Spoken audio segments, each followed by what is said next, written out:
ప్రార్థన ప్రభువుతో నడిచే విధానములో నీవు నేను ఏ విధముగా ఉన్నాం? కొంతమంది నేను అడిగానండి, ఏమీ దొరకలేదు. మోనికమ్మ గారు తన కుమారుడైనటువంటి అగస్టీని గారి కోసం దాదాపు 20 సంవత్సరాల కంటే ఎక్కువ ప్రార్థించిందంట.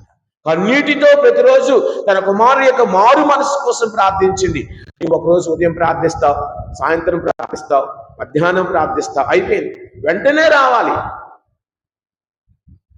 ప్రార్థనలో మనకు పట్టుదల, నిష్ఠ ఉండాలి.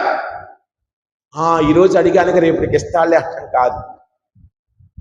నశించు బంగారము కూడా, నాశనమయ్యే బంగారము కూడా పరీక్షకు గురియగున్నట్లుగా ఒక్కొక్కసారి నీ ప్రార్థనా జీవితం, నీ విశ్వాస జీవితం దేవుడు పరీక్షించవచ్చేమో కదా.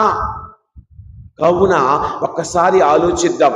నాలో పట్టుదల, నాలో ఆ యొక్క నిలకడ కలిగిన ప్రార్థనా జీవితం, నిష్ఠ కలిగిన ప్రార్థనా జీవితం, ఆయన యందు సంపూర్ణమైన నమ్మకము కలిగిన ప్రార్థనా జీవితం నాలో ఉందా అని మనందరము అడుగుకోవాలి ఒక్కొక్కసారి వ్యక్తిగతంగా.